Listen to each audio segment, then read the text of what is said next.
दोस्तों नमस्कार। हमारे चैनल पर आप सभी का स्वागत है। दोस्तों, देश के अंदर अगर विकास की रफ्तार बढ़ानी है, अगर देश के लोगों को जो रिसोर्स होता है वो होता है टैक्स लगाना। सरकारें टैक्स लगाती हैं। देश के अलग अलग सरकारें जो हैं अलग अलग तरह के टैक्स लगाती हैं। अगर हम यूएस की बात करें, वहां पर टैक्स स्लैब अलग है। फ्रांस की बात करें तो टैक्स दोस्तों, इंटरनेट की थोड़ी प्रॉब्लम थी। यहां तक कि देश की जो अलग अलग सरकारें हैं वो टैक्स लगाती ही हैं। कुछ वेलफेयर को लेकर टैक्स लगाती हैं कि कम टैक्स लिया जाए, कुछ ज्यादा टैक्स लगाती हैं। फ्रांस के अंदर जो है, मैंने सुना है कि वहां पर 50% भी टैक्स लिया जाता है, लेकिन वो सिंगल एक टैक्स होता है। उसके अंदर सरकार जो है एजुकेशन फ्री देती है, हॉस्पिटल फ्री देती है, हॉस्पिटलिटी जो है वो फ्री देती है। वहां की देश की जनता का इलाज जो है बेहतरीन ढंग से जो है मुफ्त में कराया जाता है। High class world class education जो है वो बिल्कुल फ्री दी जाती है। यही मतलब होता है टैक्स लेने का। वहां पर अगर 18 साल से कम युवा है तो उसको पेंशन दी जाती है। वहां 60 साल से अगर अधिक हो गया तो उसको पेंशन दी जाती है। मतलब ये है कि सरकार जो है फिर पूरा खर्चा जो है उठा लेती है। वहीं पर भारत सरकार जो है एक समय पर जीएसटी लेकर आई। नरेंद्र मोदी जी का पूरा जोर था कि जीएसटी एक टैक्स जो है वो लेकर आया जाए, जो कि सारे राज्यों के अंदर समन्वय स्थापित करेगा और जो गुड्स टैक्स, जो गुड्स है वो सस्ती होंगी, जो चीजें हैं वो सस्ती हो जाएंगी। जीएसटी की अलग अलग स्लैब बनाई गई। 5% है, 18% है, 30% भी है। लेकिन सरकार अब हर रोज ये कोशिश कर रही है कि किसी ना किसी रूप में जो है वो लोगों पर टैक्स थोपा जाए। थोपा मैं क्यों कह रहा हूं? अगर प्यारे ढंग से टैक्स लिया जाए, अगर इस ढंग से टैक्स लिया जाए कि व्यक्ति के परिवार पर जो है बोझ भी ना पड़े और वो टैक्स देने में जो है हिचकिचाए भी ना।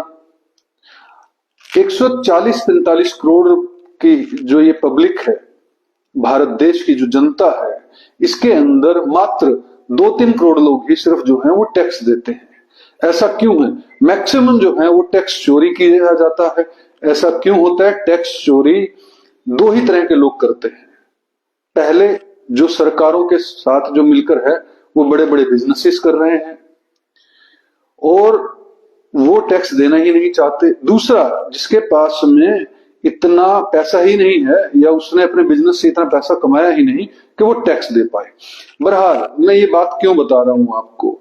सरकारों को सदा जो है वो टैक्स इस ढंग से लिया जाए ताकि जो वहां की जनता है वो बड़े ढंग से जो है, अच्छे ढंग से, या कहें कि बढ़ चढ़कर जो है वो टैक्स देने के लिए जो है वो लगी रहे। लेकिन इस देश की जनता क्या कर रही है? इस देश की जनता टैक्स की चोरी करती है। इस देश की जनता के जो 80% लोग हैं वो टैक्स देने में सक्षम ही नहीं है। वहीं पर सरकार जो है वो अलग अलग तरह के टैक्स लेकर आई। अब एक नया टैक्स जो है वो बेरोजगारों पर भी जो है भारत सरकार लेकर आई है कि अगर बेरोजगार जो है सरकारी नौकरी के लिए अप्लाई करेंगे तो उनको उस फीस पर टैक्स देना होगा। 18% जीएसटी देना होगा। मतलब अगर 1,000 रुपया अगर फीस है उस जॉब को अप्लाई करने की, तो उस पर 18% जो है उसको 180 रुपए जो है वो टैक्स देना होगा और किसी भी तरह की जो है एग्जम्पशन किसी को भी नहीं मिलेगी। पहले ही यह देश जो है वो लगभग बेरोजगारी के अंदर नंबर 1 है, महंगाई में नंबर 1 है, भ्रष्टाचार में नंबर 1 है। वहां पर अब जीएसटी अगर युवाओं के ऊपर लगा दिया जाएगा 18%, तो क्या कितने लोग जो हैं इसको अफोर्ड कर पाएंगे? बहुत से लोगों की, लगभग जिस देश के अंदर 80 करोड़ लोगों को प्रधानमंत्री मोदी जी ने खुद कहा था कि मैं 80 करोड़ लोगों को अब जो है 5 किलो राशन जो है दे पा रहा हूं मुफ्त में। जिस देश के अंदर 80 करोड़ लोग मुफ्त का 5 किलो राशन लेने पर मजबूर हों, उस देश के अंदर अगर 18% जीएसटी जो है वो सरकारी नौकरी में फीस भरने पर लिया जाएगा, तो क्या यह फैसला सही है? भारत सरकार का अभी में जो है लखनऊ का कोई कैंसर इंस्टीट्यूट है, कल्याण सिंह जो पूर्व में मुख्यमंत्री रहे, उनके नाम पर एक कैंसर इंस्टीट्यूट रखा गया। उसकी मैं एडवर्टीजमेंट देख रहा था, उसके अंदर कुछ पोस्टें थी, उसके ऊपर फीस के ऊपर जो है अलग से 18% जीएसटी जो है भारत सरकार ने लगा दिया है। भारत सरकार कोई मौका नहीं छोड़ रही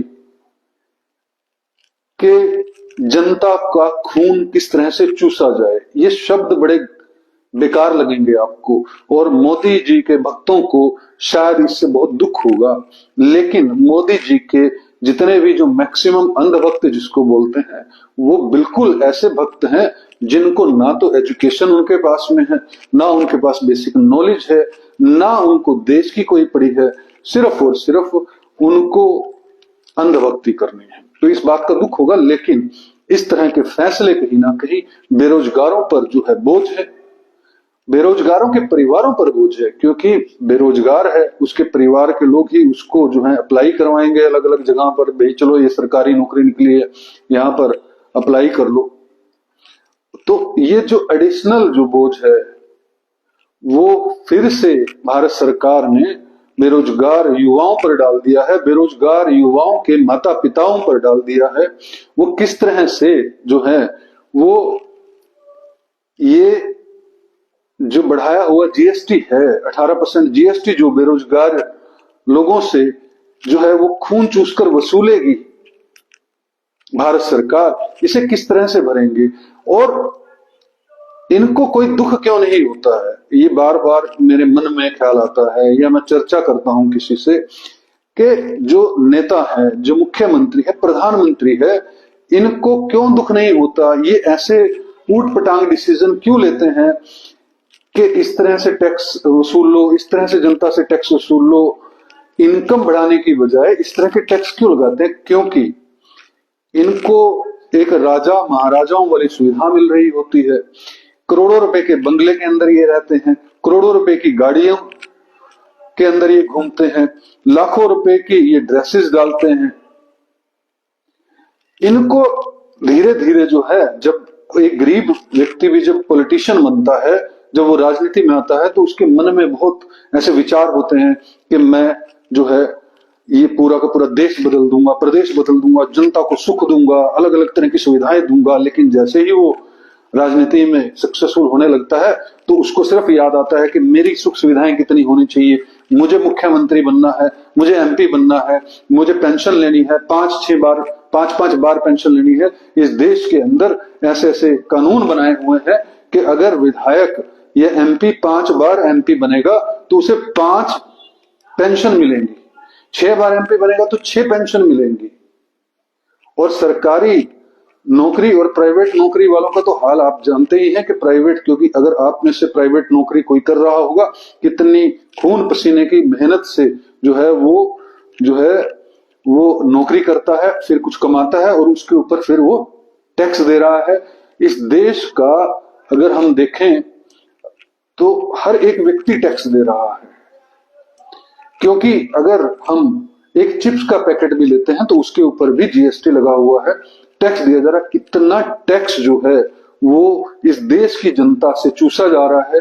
वहीं पर लाखों करोड़ रुपया जो है वो बड़े बड़े अरबपतियों का माफ कर दिया जाता है, जिनको कोई फर्क नहीं पड़ता, जिनकी एक दिन की इनकम जो है हजारों करोड़ रुपए है, उनका लाखों करोड़ रुपया जो है वो माफ कर देती है सरकार। ऐसे ऐसे पता नहीं कितने बिजनेसमैन हैं जो हजारों करोड़ रुपया जो है वो लोन लेते हैं और फिर उसको बैंकक्रप्ट दिखाकर अपनी कंपनी को वो पूरा का पूरा माफ करवा लेते हैं। एनपीए अकाउंट्स को सेटल कर दिया जाता है, लाखों करोड़ रुपए का कर्जा जो है माफ कर दिया जाता है। मुझे वो दिन याद आता है कि जब नरेंद्र मोदी जी ने 2014 में प्रधानमंत्री बनने के बाद एक मीटिंग की थी और उसके अंदर ये कहा था कि मुझे ध्यान हो 2014-15 में ये मीटिंग हुई थी, हाई लेवल मीटिंग थी, मिनिस्टर्स को बुलाया गया था कि इस देश पर जो है एनपीए जो है वो 2 लाख करोड़ हो गया है और उसके ऊपर उन्होंने पूरा गंभीरता से विचार विमर्श किया और आज जो एनपीए है 10 गुना बढ़ गया है। नॉन परफॉर्मिंग एसेट जो है वो 10 गुना बढ़ गया है। आरबीआई की ये रिपोर्ट कहती है, बड़े बड़े एनालिस्ट की ये रिपोर्ट कहती है कि जो पहले लोग जो है पर्सनल लोन ले रहे हैं, जो लोग पर्सनल लोन ले रहे हैं वो अपनी जरूरतें पूरी करने के लिए पर्सनल लोन ले रहे हैं और फिर उनकी किस्तें भर नहीं पा रहे हैं तो डिफॉल्ट हो रहा है। इस देश की सरकार का दायित्व क्या है? दायित्व है कि स्किल इंडिया को पूरी ताकत से आगे बढ़ाए, देश के युवाओं को स्किल सिखाने पर पूरा जोर दें, लेकिन यहां पर तो विदेश घूमने से फुर्सत ही नहीं है। यहां पर तो सरकारों को 50-50, 100-100 करोड़ रुपए देके एमएलए खरीदने से फुर्सत नहीं है, तोड़ा जा रहा है। जो लोकतंत्र के द्वारा चुनी जाती हैं सरकारें, उनको तोड़ दिया जाता है। यहां पर तो फुर्सत यह है कि किस तरह से सत्ता पर कब्जा कर लिया जाए, लेकिन इस बात की बिल्कुल फुर्सत नहीं, इस बात को बिल्कुल सोचने पर नहीं है कि ये देश विश्व के अंदर सबसे जवान देश इस वक्त है। यहां पर सबसे ज्यादा युवा है और सबसे ज्यादा इस देश के अंदर अगर डिप्रेशन है तो इस देश के अंदर है, क्योंकि युवा बेरोजगार है, युवाओं के पास कोई रोजगार के साधन नहीं है। सरकार जो है वो ऐसे ऐसे डाटे दिखाती है जिसके अंदर अगर आप साल की अगर 10 दिहाड़ी भी लगाई है तो उसके अंदर भी वो रोजगार शो कर देते हैं। और पिछले 7-8 सालों से तो सरकार ने ओरिजिनल डाटे दिखाने ही बंद कर दिए। तो ये किस तरह की सरकार जो है हम चुन रहे हैं, किस तरह की सरकारें हम चुनते आए हैं, चाहे वो कांग्रेस पार्टी की सरकार हो, कोई भी पार्टी जो है वो सिर्फ और सिर्फ नारे देती है कि गरीबी हटाओ। 75 सालों में 77 सालों के अंदर तो आज तक गरीबी जो है वो हटी नहीं, उल्टा मिडिल क्लास जो है वो और गरीब हो गया।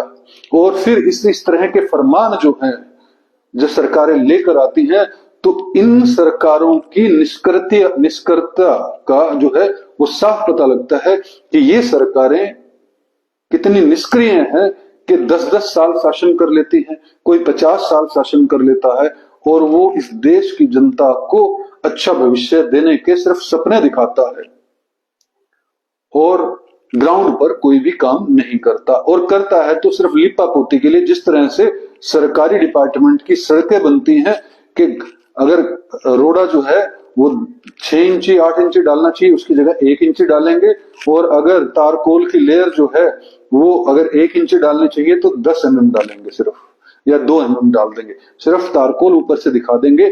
यही है विकास का मॉडल, यही है बेरोजगारी को हटाने का मॉडल, यही है महंगाई को मिटाने का मॉडल।